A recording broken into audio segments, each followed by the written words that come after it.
오늘은 성령의 불로 새롭게 되라, 성령의 불로 새롭게 되라라는 제목으로 하나님 말씀 증거하겠습니다. 제가 이제 주일의 특별 저녁 기도회를 준비하면서 이제 어떤 계획을 갖고 1주차랑 2주차 말씀을 또 준비하고 있습니다. 이제 1주차 때는 우리가 먼저 이제 우리 먼저 불로 다시 한번 회복돼야 되겠다. 우리의 불이 먼저 좀 회복돼야 되겠다.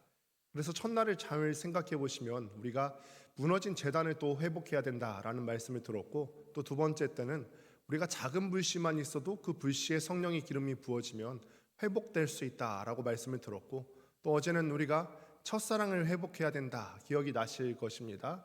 그렇게 해서 우리의 심령의 불씨가 회복되게 되면 첫 번째 주까지 그렇게 회복이 되고, 두 번째 주에서는 우리 안에 그렇게 회복된 불씨가 이웃에게로 넘어가게 돼야 된다라는 것이죠.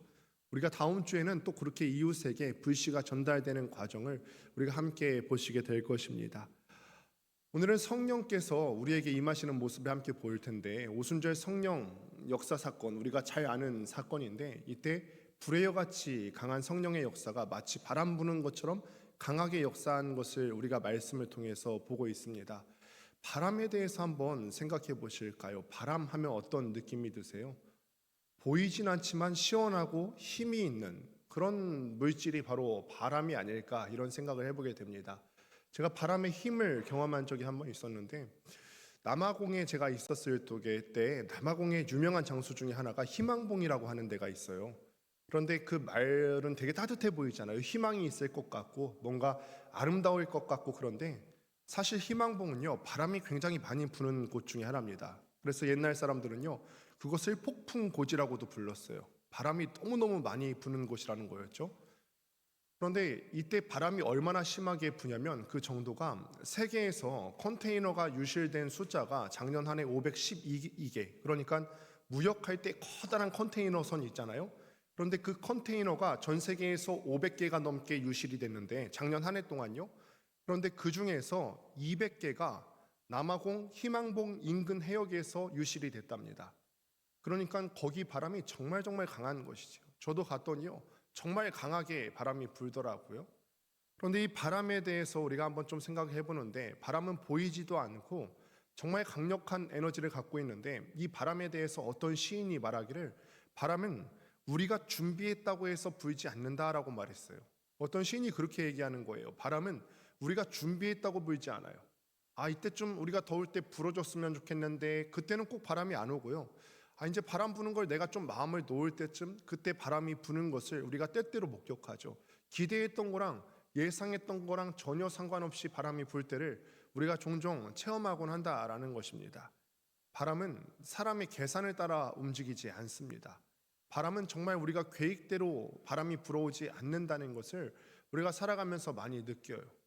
그런데 이 바람 부는 거, 그러니까 계획대로 바람이 불어오지 않는데, 이것과 굉장히 유사하다 느끼는 게 하나님의 일이 바로 그렇다라는 거예요. 하나님의 일은요, 우리가 예상치 못한 순간에 이루어지기도 하고요, 때때로는 이때쯤 역사해 줬으면 좋겠는데 하는 그 계획대로 하나님께서는 우리의 계획대로 움직여 주시지 않는다라는 거예요. 결혼한 지 한 30년쯤 되는 어떤 부부가 있었더랬습니다. 이 부부가 잘 믿는 남자 여자가 만나서 처음에 이제 신앙생활을 하게 되는데, 처음에는 다 뜨거웠죠. 새벽 예배도 뜨겁게 나가고, 예배 나갔을 때 뜨거움이 있었고, 말씀 들었을 때 심령의 찔림이 있었고, 찬양할 때 뜨겁게 찬양하고, 집안에서도 기도의 뜨거움이 온 집안에 가득 메웠던 그런 집안이었어요. 그런데 우리가 경험하다시피 신앙의 연수가 한 해 차가고 두 해 차가고 시간이 흐름에 따라서 이 부부에게도 그런 권태 같은 느낌들이 찾아온다라는 거예요. 처음에는 뜨거웠던 그 순간들이 어느새 지루해지기 시작했고요, 말씀의 열기가 냉각이 되기 시작했고요, 기도했던 그 뜨거움이 차갑게 시작됐고, 말씀은 그냥 정보만으로 다가오기 시작했다. 이 두 부부에게 그런 일이 발생했어요. 그랬더니 실생활에서도 영향을 미치게 되죠. 삶이 참 단조로워지기 시작했고, 대화가 넘치던 집안에 대화가 없어지기 시작하더랬습니다. 그런데 어느 날 이 30년이 지나고 나서 이 부인이 교회에 나가서 예배 드리는데, 갑자기 성령께서 강하게 역사하셔서 이 아내가 펑펑 울기 시작하더라는 거예요. 그런데 그날은요, 특별히 말씀이 탁월한 것도 아니었고요, 예배 가운데 어떤 특별한 순서가 있는 것도 아니었어요. 그러자 그 예배가 마치고 나서 이 아내가 고백하기를 내가 주님을 붙잡은 것이 아니라 주님께서 나를 붙잡아 주셨다 이렇게 고백하더라는 거예요. 이 말이 무슨 뜻입니까? 우리가 하나님의 일이 마치 바람과 같아요. 내가 기대했던 순간대로 역사하지 않으시고요. 하나님께서는 하나님의 시점에 하나님의 시간에 그 바람을 우리에게 불어서 우리에게 역사를 일으키신다라는 것입니다. 오늘 여러분, 성령의 역사는 인간의 노력보다 하나님의 자비의 의지대로 성령의 역사가 우리에게 불어올 줄 믿습니다. 오늘 본문도 그 은혜의 바람에서 시작됩니다. 은혜의 바람. 내가 계획했던 대로 불어오는 것 아니고, 내가 의지했던 대로 불어오는 것 아니고요, 내가 계획한 플랜대로 불어오는 것은 아니지만 우리의 노력 여하와 상관없이 하나님께서 하나님의 자비하심의 바람을 오늘 본문 말씀 가운데 보여주신 것이죠. 바라기는요, 오늘 우리 모임 모두에게 성령의 바람이 가득가득 불어왔으면 좋겠습니다. 사모하는 심령들에게 성령께서 역사하는 시간 될 수 있게 되기를 소망합니다. 먼저 우리가 기억해야 될 건요, 성령은요 기다리는 자에게 찾아오신다라는 거예요. 성령은 기다리는 자에게 찾아오시는 줄 믿습니다. 1절 말씀을 보니까 이렇게 기록하죠. 오순절날이 이미 이름에 제자들이 다 같이 한 곳에 모였더니, 단어가 하나 빠졌죠. 제자들이 다 같이 한 곳에 모였더니, 그러니까 제자들이 한 것이 뭐냐면은 다 같이 모여 있었고 성령을 기다리고 있었다라는 거예요.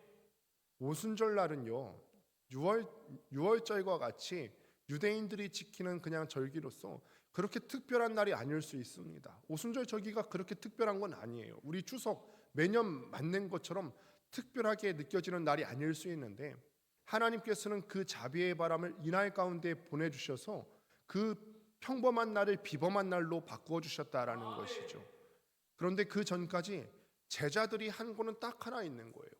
이 평범한 날이 비범한 역사가 일어나는 날이 될 수 있기까지 제자들이 한 건 딱 하나예요. 모여 있었고 기다렸다. 예수님께서는요, 오늘 본문 말씀 사도행전 2장이 있기까지요, 1장 4절에서 예수님께서 부활하시고 승천하시기 전에 제자들에게 분부하시고 명령하신 바가 하나 있으세요. 이렇게 말씀하셨죠. 예루살렘을 떠나지 말고 내게서 들은 바 아버지께서 약속하신 것을 기다리라. 아버지께서 약속하신 게 뭐죠? 성령을 약속하셨거든요. 예수님께서 이제 올라가세요. 제자들은 두려울 거잖아요. 그동안 제자들과 함께 있었고 제자들의 마음 아픈 걸 들어주시고 제자들의 공공한 것들을 다 해결해 주시고 제자들 옆에서 제자들을 힘써 도와주시는 분이 예수님이신데, 그 예수님이 부활하시고 승천하셔서 제자들만 남게 되면 어떻게 되죠?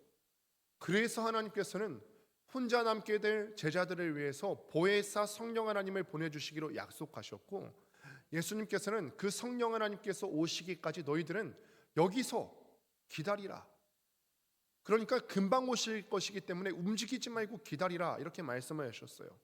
그리고 제자들은 예수님께서 말씀하신 그대로 지금 그 말씀에 순종해서 모여서 기다렸고 흩어지지 않고 있었던 것뿐이에요. 그러니까 제자들이 한 일은 너무너무 단순한 거죠. 세 가지 했잖아요. 일단 모였고요, 기다렸고요, 기다렸는데 흩어지지 않고 계속 기다렸어요. 모였고 기다렸고 흩어지지 않았습니다. 만약에 제가 제자들 중 한 사람이었다면 어떤 마음이었을 것 같으세요? 우리는 이런 성경을 보실 때 우리가 만약 이런 사람이었으면, 이런 상황이었으면 어땠을까를 많이 두고 생각하시는 게 성경을 이해하시기가 굉장히 편합니다. 만약에 여러분들이 제자들 중 한 사람이었으면 과연 어땠을까? 기다리기가 사실 마냥 쉽지만은 않았을 것 같아요. 왜냐하면 지금 예수님께서는 예루살렘에서 떠나지 말고 성령이 오시기까지 기다리라고 했는데, 그 성령은 언제 오실지도 잘 모르겠고요, 예루살렘은 사실 제자들에게 있어서 마냥 긍정적인 장소는 아니거든요. 예루살렘에서 어떤 일이 있었죠? 근래에 어떤 일이 있었습니까? 예루살렘에서 제자들이 예수님을 배신했고요. 그러니까 제자들에게는 예수님에게도 배신의 상처가 남았겠지만 제자들도 자신들이 배신했다는 죄책감이 있었을 것이고요. 예수님께서 자기가 그렇게 3년 동안 모든 것을 내버리고 따라다녔던 예수님께서 십자가형을 당하셨던 그 충격의 자리가 바로 예루살렘이기도 했고요. 또 그 자리에 머물러 있다간요, 유대인들의 미움을 살 수도 있는 그런 자리였어요. 그러니까 예루살렘은요, 제자들에겐 어떻게 보면 상처받는 그런 자리였다라는 거죠. 물론 예수님께서 부활하시고 제자들과 함께 시간을 보내시면서 그 상처를 어루만지시긴 했지만 여전히 예루살렘은 제자들에겐 아픔의 장소요, 상처의 자리예요. 우리도 그러지 않습니까? 좋은 장소, 아름다운 기억이 있던 장소는 또 가고 싶어요. 가족들하고 같이 어떤 휴가를 재미있게 다녀왔어요. 그러면 그 장소는 또 가고 싶으시잖아요. 그런데 가기 싫은 장소도 있어요. 어떤 슬픈 기억이 있는 장소, 가기 싫었던 어떤 추억이라기보다는 악몽이 있었던 장소는 우리가 가기가 싫죠. 그래서 군대 다녀온 사람들이 제일 싫어하는 꿈이 뭐라고 하죠? 재입대하는 꿈이라고 하잖아요. 그 장소는 다시 가기 싫거든요. 어떤 사람은 자기가 복무했던 그 자대 방향으로는 오줌도 싸기 싫다고 그런 얘기를 하기도 해요. 이 말이 무슨 뜻입니까? 가기 싫다라는 거예요. 안 좋은 기억이 있었던 곳으로는 가기 싫은 거예요. 제자들에게 예루살렘이 그런 장소 아니었을까요? 예수님을 배신했던 장소, 십자가형의 충격이 있었던 장소, 그리고 유대인들에게 지금 계속 쫓기고 미움받는 장소가 예루살렘이었다라는 거예요. 지금 제자들은요, 할 수 있는 일이 아무것도 없습니다. 예수님은 승천하셔서 제자들을 떠나셨고, 제자들은 언제 유대인들에게 잡힐지 모르는 그런 어려운 상황 가운데서 자기들의 능력으로는 할 수 있는 일이 전혀 없어요. 후회와 수치로 가득한 그런 나날을 보내고 있었다라는 거예요. 그런데 그들 가운데 다 모르겠고요, 할 수 있는 것 다 아무것도 없고, 한 가지는 알고 있었어요. 우리가 성령 없이는 할 수 있는 일이 아무것도 없구나. 성령 없이는 내가 할 수 있는 일이 아무도 없구나. 성령 없이는 아무것도 할 수 없다. 그래서 우리가 꼭 기억하셔야 할 것은요, 성령께서 역사하시는 것은 늘 기다림에서 시작된다라는 거예요. 성령께서는 늘 기다리는 자고 또 사모하는 자에게 역사하신다라는 거죠. 아무것도 할 수 없었던 사람들, 흩어지고 싶은 마음을 가지고 있었던 사람들, 마음의 두려움을 갖고 있었던 그런 사람들, 그러나 그런 모든 역한 상황들 가운데서도 흩어지지 않고 포기하지 않고 모여서 기다리는 사람에게 오늘 본문과 같이 성령의 바람과 같은 역사가 가득가득 임하게 되었다라는 사실을 우리가 꼭 기억할 수 있게 되기를 바랍니다. 우리도 지금 그 자리에 서 있는 것입니다. 우리도요, 어쩌면 이 자리를 유지하기가 참 어렵습니다. 신앙을 어떤 일정한 레벨로 유지하는 것도 굉장히 어렵고요, 정말 이 두일의 특별 저녁 기도회를 한다고 하지만요, 우리가 직장 생활하고 일상의 삶을 영위하면서 기도의 자리에 모여서 언제 임하실지 모르는 그 성령의 바람을 기다리는 거 때로는 어려울 수 있고 체력적으로 버거울 수 있습니다. 교회를 새롭게 하고 연약한 영혼을 깨우고 새 생명 축제를 통해서 영혼을 구원하는 일, 이런 모든 것들은요, 우리의 어떤 노력과 우리의 전략과 우리의 플랜보다는 성령의 임재가 먼저 와야 된다라는 거예요. 그 성령의 바람은 내가 이때쯤 불어왔으면 좋겠는데 계획을 한다 해도 하나님께서 보내주시는 것이기 때문에 그때를 우리가 알 수 없고요, 우리는 기다리는 것밖에 없어요. 그때가 언제일지 알지 모르지만, 우리가 언제인지 모르지만 사모함을 갖고 그냥 기다리는 거예요. 제자들은요, 완벽하지 않았지만 모여 있었다는 거, 그리고 기다렸다는 거, 흩어졌다는 거, 이것이 성령을 불러온 결과입니다. 성령을 불러올 수 있었던 이유가 모여서 기다렸다라는 것입니다. 바라기는요, 오늘도 우리가 기다림을 포기하지 않으셨으면 좋겠어요. 기다림에는요, 하나가 포함되어 있죠. 사모함이 포함되어 있다라는 거예요. 아무거나 기다리지 않죠. 우리가 정말 사모하는 것을 끊임없이 기다릴 수 있지 않겠습니까? 오늘도 여러분 기다릴 수 있었으면 좋겠습니다. 우리에게 불어오는 그 성령의 바람을 사모함으로 기다렸으면 좋겠고, 그 성령의 바람이 내 삶에 불어와서 역사에 일어나기를 우리가 기대하면서 오늘 기도의 자리에 참여할 수 있게 되기를 소망합니다. 그렇게 성령이 오시면 하시는 일이 한 가지가 있는데 닫힌 문을 열어주십니다. 2절을 보니까 하늘로부터 급하고 강한 바람 같은 소리가 있어 라고 기록합니다. 성령이 임하실 때 가장 먼저 나타난 현상이 바람 같은 소리였죠. 바람이 실제로 불어온 것인지 아니면 소리가 그렇게 났다는 것인지 정확히는 알 수 없지만, 역사가 일어났을 때 어떤 현상, 어떤 느낌으로 우리가 오는지는 알 수가 있지 않겠습니까? 바람이 불 때 어떤 일들이 일어납니까? 막힌 것들이 열리게 되고요, 닫혀 있었던 것들이 흔들리게 되고요. 꽉 막혀 있었던 것들이 뚫리는 역사가 일어나지 않습니까? 그러니 우리가 아까 말씀드리지 않았습니까? 바람은 분명히 눈에 보이지 않아요.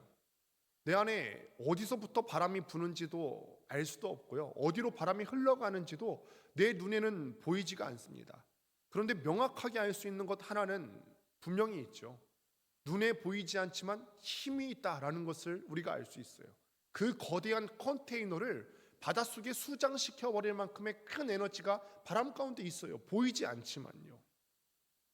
그 바람이 막혀 있던 곳을 흔들고요. 닫혀 있던 문을 열고요. 움직이지 않던 것을 움직이게 할 수 있는 능력이 있다라는 거예요. 제자들의 가슴을 한번 생각해 보세요. 제자들의 가슴도 꽉 닫혀 있었거든요. 아까 말씀드렸잖아요. 예루살렘이 슬픔의 장소였지 않습니까? 배신은 예수님에게도 정말 뼈아픈 것이었겠지만 그거를 제자들이 얼마나 가슴속에 죄책감으로 안고 있었겠어요. 예수님을 배신했다는 어떤 죄책감, 그 닫혀있던 마음들이 있었고요. 십자가형, 그렇게 따랐던 예수님께서 십자가에 달려서 돌아가셨다는 그 충격 때문에 마음의 문이 굳게 단단하게 닫혀 있었던 그런 생각이고요. 유대인 지도자들에 대한 두려움, 예수 믿는 사람들을 다 색출하고 지금 잡아가두고 있는데 그런 사람들에 대한 두려움도 있었고 앞날에 대한 불안도 있었어요. 야, 지금까지는 내가 예수님하고 붙어 다니면서 예수님께서 이리로 가자 하면 가고요, 저리로 가자 하면 가고요, 이거 하자 하면 하고 그랬는데 이제는 어떻게 하면 좋지? 앞날에 대한 불안은 있었다고요. 그런데 그런 것들 때문에 이 제자들의 영혼의 문이 딱딱하게 굳게 잠겨 있었는데 성령의 바람이 부니까 그 영혼의 문이 열리기 시작했다라는 거예요. 이거는 우리가 어떻게 알 수 있냐면은 2장을 전후로 해서 전과 후가 제자들의 태도가 달라요. 전에는 제자들이 위축되어 있었고요. 그 죄책감 때문에, 그 두려움 때문에 제자들이 뭘 했다는 기록이 전혀 나와 있지 않습니다. 그러나 성령의 바람이 강하게 불어오고 지금 2장 1절부터 4절까지 성령 체험하고 난 다음에는 그 이후로는 제자들이 갈 때마다 역사가 일어나고 능력이 나타나고요. 하나님의 큰 일이 제자들을 통해서 이루어지는 걸 볼 수가 있습니다. 성령의 바람이 불어와서 그들의 영혼의 닫힌 문이 열려졌기 때문에 이런 일이 일어났다라는 것입니다. 성령은 우리가 스스로 자포자기할 때 내 마음은 너무 굳은 거 아닌가? 내 영혼의 문이 지금 단단하게 굳세게 잠겨 있는 것 아닐까? 이런 좌절감 가운데 무너져 있을 때 성령께서는 예상치 못한 그 시점에 우리에게 바람처럼 불어올 줄로 믿습니다. 성령은 우리가 더 이상 나는 더 이상 변할 수 없는데 체념하는 그 순간에도 포기하지 않으시고 우리의 닫힌 문을 여시는 분이신 줄을 믿습니다. 혹시 여러분들 마음 가운데 오늘 영혼의 닫힌 문들이 계십니까? 건강으로 인한 염려 때문에 마음의 문이 닫혀 있고요. 관계 때문에 그 문이 닫혀 있고요. 경제적인 어려움 때문에 이거 생각하느냐고 내 영혼의 문이 닫혀 있고요.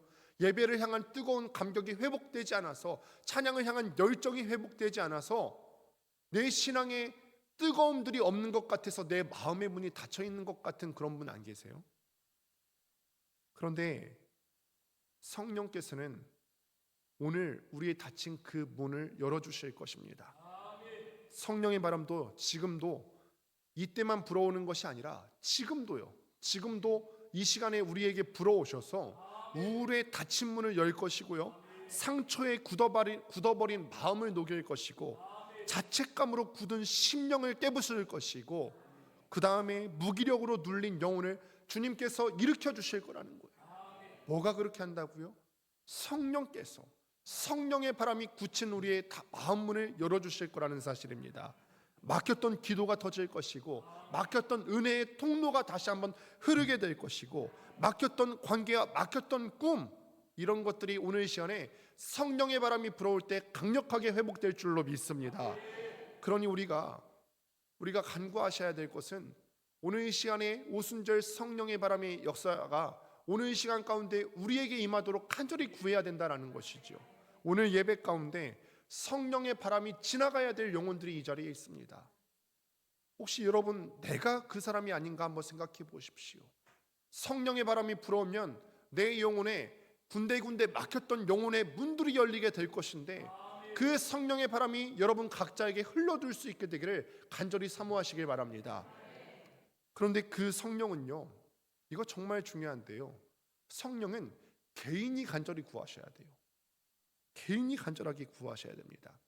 오늘 이 시간에 우리가 함께 있다가 기도하실 텐데, 기도의 분위기가 뜨겁고 내 옆 사람이 성령 받았다고, 전체 기도회가 뜨겁게 흘러간다고 해서요, 공동체 집단이 뜨겁기 때문에 내가 성령 받는 거 아니에요.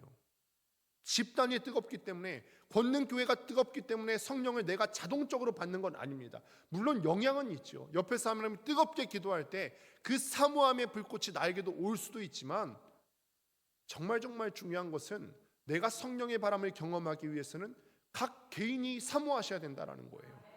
3절을 보니까 이렇게 기록하죠.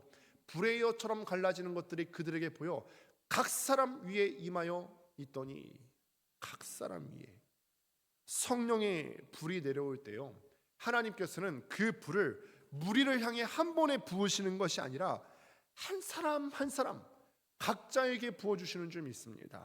성령의 역사는 그러니까 단체가 아니라 각 사람에게 부어주시는 하나님의 고유한 능력이세요.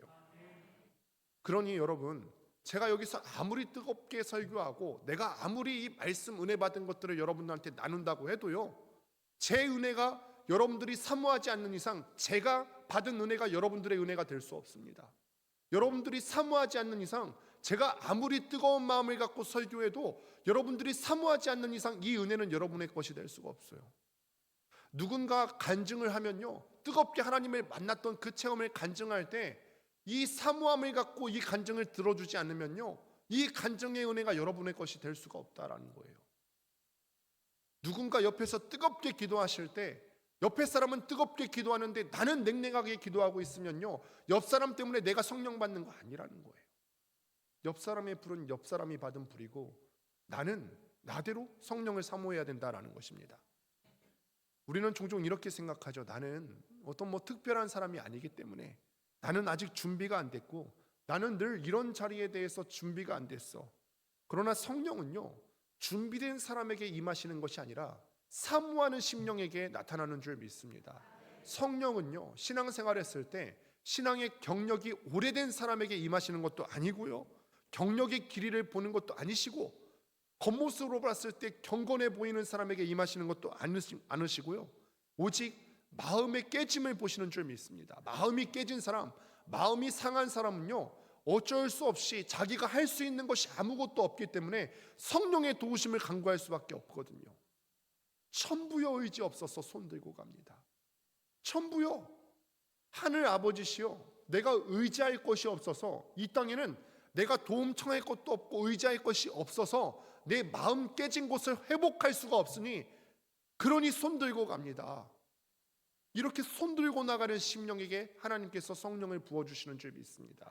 신앙의 경력길이 아니고요, 겉모습의 경건한 모습 아니고, 성령을 뜨겁게 사모하는 심령에게 하나님께서는 성령의 바람을 보내주실 줄을 믿습니다. 오늘 이 자리에 계신 여러분 한 분 한 분이 성령께서 불을 얹고 싶어 하시는 각 사람이십니다.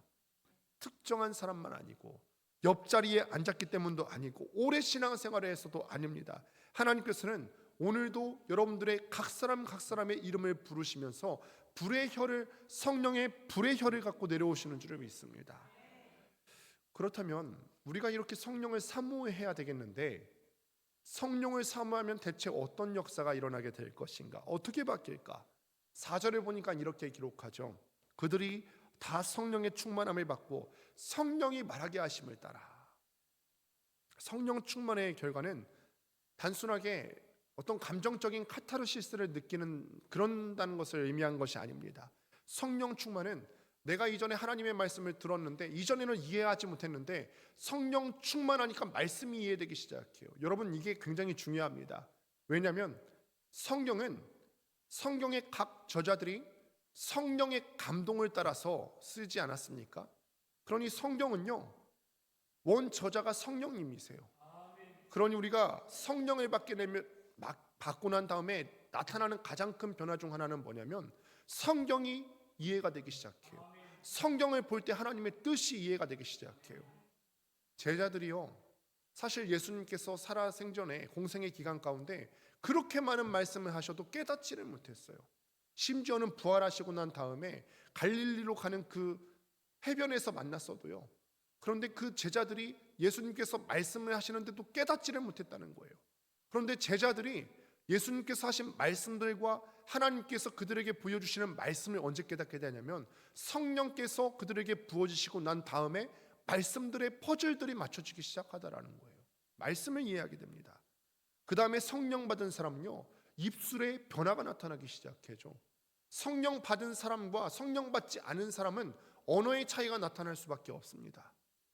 제가 오늘도 방송실에서 우리 청년들과 함께 이야기를 나눴는데, 내용을 전달하는 것보다 중요한 것이 하나 있는데 그 내용을 담는 포장지가 정말 중요하다.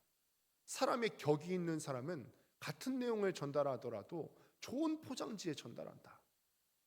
무슨 뜻인지 아시겠습니까? 인격으로 그 말을 아름답게 전달할 수 있는 방법을 알게 된다는 것이죠.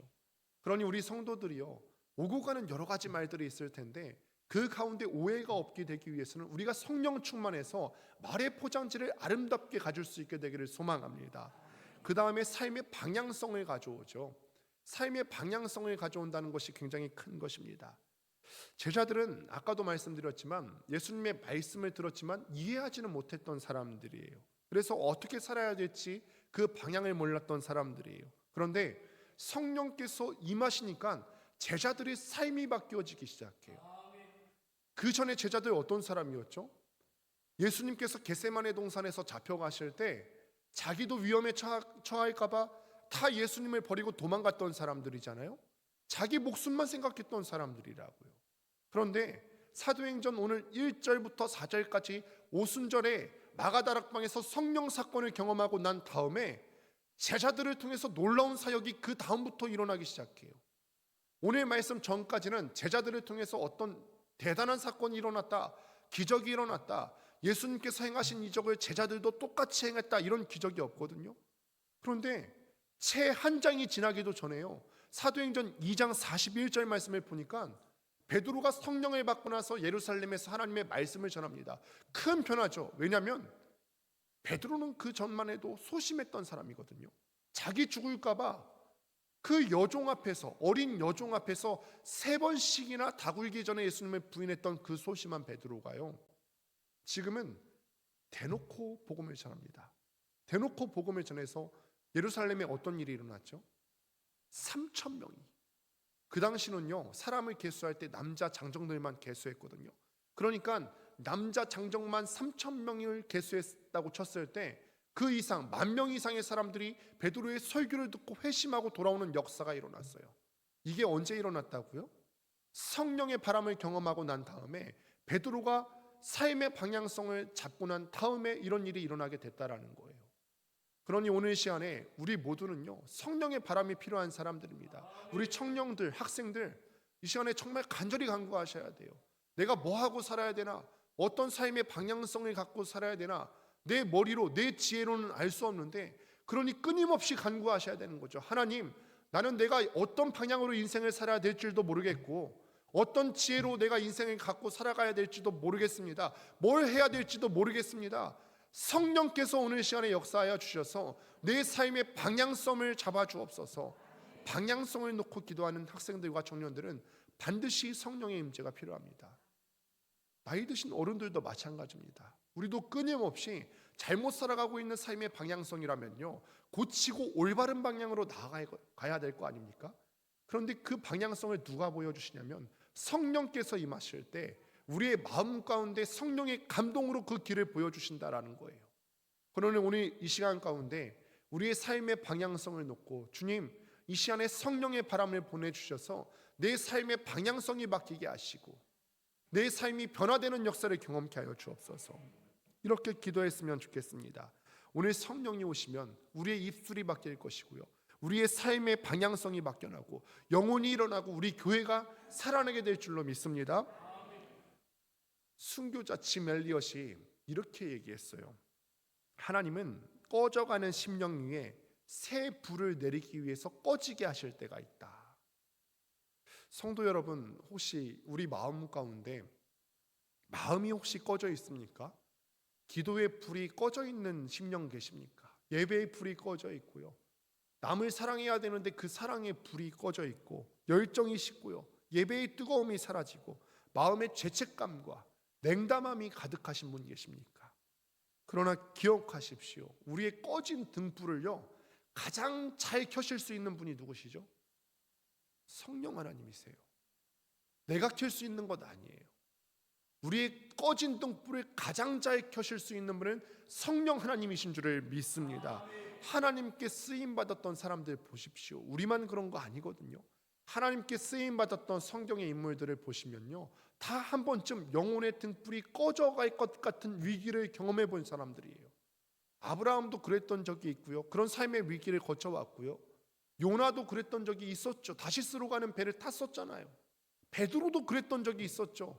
베드로도 예수님을 부인하고 예수님을 떠났던 그런 배신했던 경험들이 있지 않습니까? 다윗도 그랬던 적이 있어요.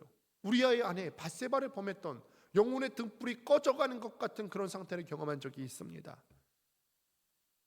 그들의 영혼이 꺼졌을 때 그러나 하나님께서는 그들의 영혼을 포기하지 않으시고 새 불을 내려주신 줄을 믿습니다. 오늘도 하나님께서는 동일하게 우리에게 말씀해 주십니다. 내가 너희 꺼진 자리에 불을 붙이겠다. 이번 한 주간 내내 붙든 게 그 말씀이었어요. 무너진 제단을 세워줄 것이고 작은 불씨 하나만 있으면 성령의 기름을 부어서 큰 불이 활활 타오를 수 있게 해주겠다. 성령의 급한 바람처럼 오늘 시간에 사모하는 심령들에게 각 사람에게 성령께서 바람을 보내주실 것이다. 내가 너희 무너진 곳을 새롭게 하겠다. 내 영혼에 다시 바람을 불어넣겠다. 오늘 시간에 우리가 함께 기도하며 나아가실 때 성령께서 우리의 심령 가운데 불을 얹어주실 줄을 믿습니다. 그러나 기억하십시오. 성령의 불은 사람의 탁월함이 아니라 신앙연수의 오래됨이 아니라 사모하는 심령에게 성령께서 역사하여 주실 줄을 믿습니다. 성령은 각 사람에게 임하십니다. 옆에 사람이 뜨겁다고 저절로 옮겨 붙는 것 아닙니다. 그러니 간구하실 때 하나님, 내가 오늘 시간에 성령이 필요한 사람입니다. 나도 내 인생의 방향을 잘 모르겠고 어디서부터 나의 심령의 불이 꺼져 있는지도 잘 모르겠고 나는 정말 성령이 필요한 사람입니다. 하나님, 이 시간 가운데 성령의 기름을 부어주셔서 내 삶이 회복되는 역사를 경험케 하여 주옵소서. 그렇게 간절하게 기도할 수 있는 여러분들 되시기를 주님의 이름으로 축원합니다. 기도하겠습니다.